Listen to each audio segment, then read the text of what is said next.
Thank you, everyone. We are so excited for today for the Courage to Heal Summit.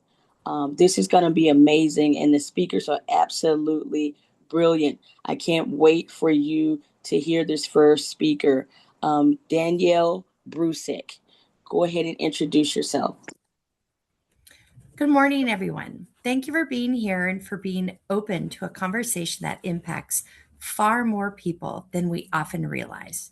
Today, we're here to talk about something that is often overlooked, frequently misunderstood, and yet deeply transformative when we choose to see it clearly: hidden disabilities. These are conditions you can't see just by looking at someone. ADHD, PTSD, vertigo, chronic pain, Parkinson's disorder, auditory processing disorders, depression, anxiety, and many, many more. They don't require crutches or braces, but they absolutely shape how a person moves through the world. In the US, nearly 30% of the adults live with disabilities, and 60% of those are hidden.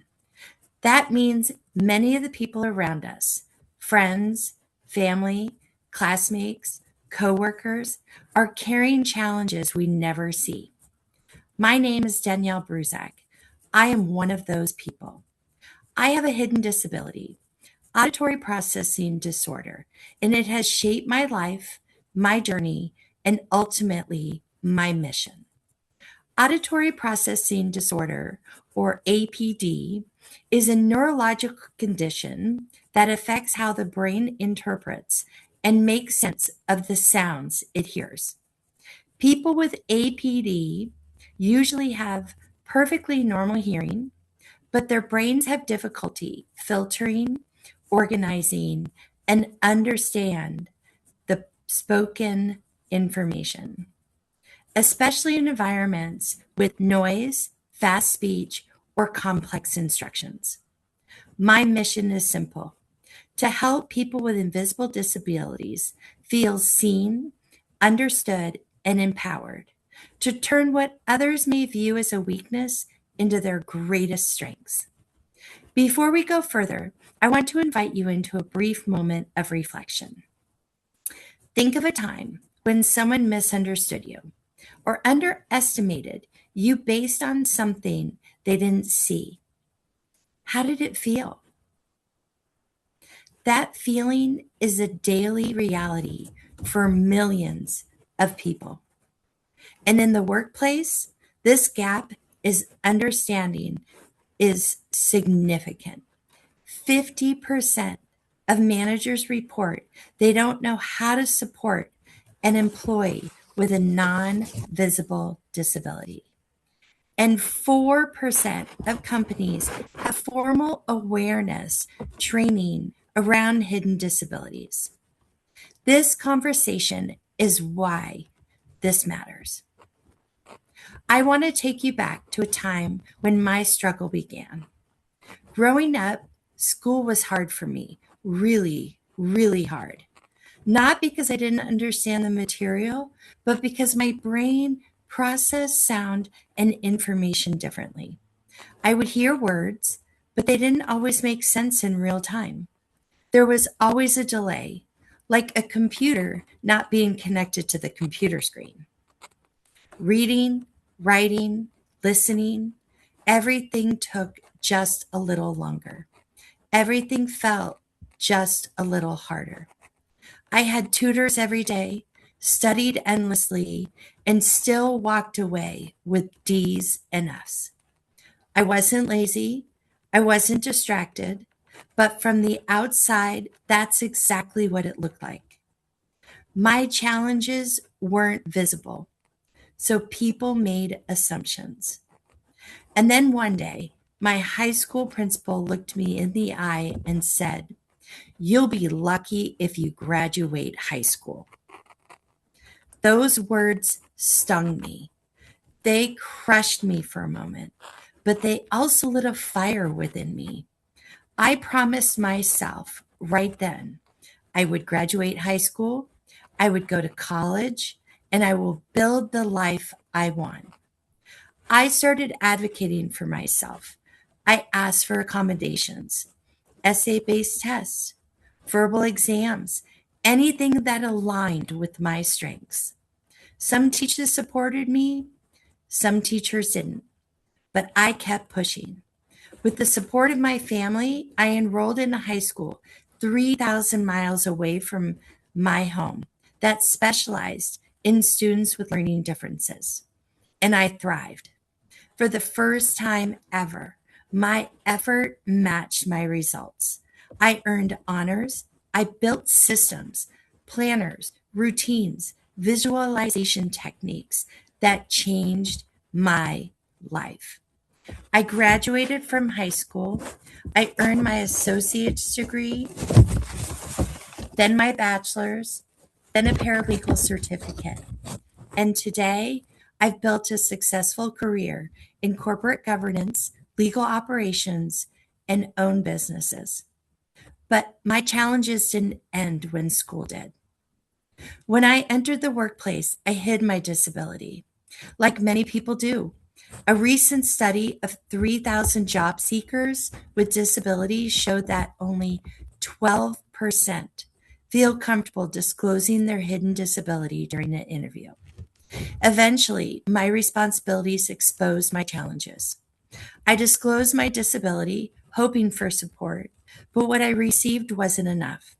I again started to advocate for myself, let human resources and my supervisor know what tools I needed to be successful in my job. I educated them on the disability and started to focus on my strengths and the positive contributions.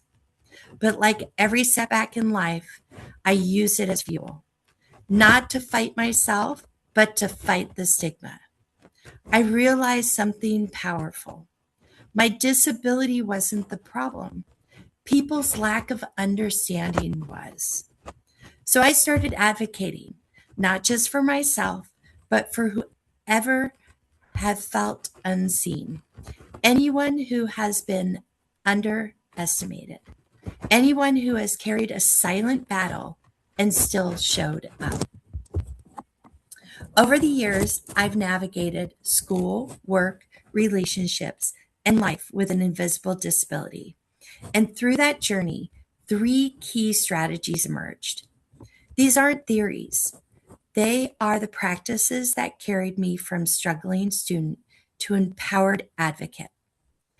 These steps will help you, your loved ones, your students, or your colleagues move forward stronger and more self aware. Hidden disabilities often impact communication in ways others may never see. Sometimes it means hearing the word, but not being able to make sense of them in the real time. It can mean needing visual or written backup to fully understand instructions or experiencing genuine fatigue from constantly decoding information that others process effortlessly. Let me give you a real world example. A manager once assumed I wasn't paying attention during a meeting because I paused before responding. What they didn't know was that I was still processing what I had heard. I wasn't disengaged, I just needed a moment. When communication differences are invisible, they often misinterpreted. And what misunderstanding can be more disabling than the disability itself. Strategy number one, build a support team. No one succeeds alone. This journey can be emotionally exhausting, and sometimes the hardest battles are the internal ones. What this looks like: identify two or three people you trust deeply, seek out support groups or communities, create a circle of people who listen without judgment. My real example: when I was drowning in D's and F's, my family became my foundation. Tutors, mentors, and supportive teachers joined that circle. Those people didn't just help me academically, they helped me believe in myself again. Why this helps: support reduces shame, it builds confidence, It reminds you that you don't have to carry your challenges in silence.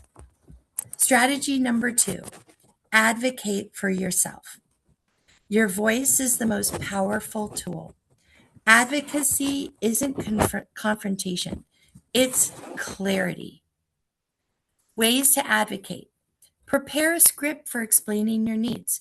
Request flexible hours or remote options. Request a test to be in a different format. Example, essay instead of multiple choice tests. Ask for ergonomic tools or quiet workspaces. Use written communication to supplement spoken instructions. The real example for me is the moment I finally disclosed my disability. I learned how essential clarity is.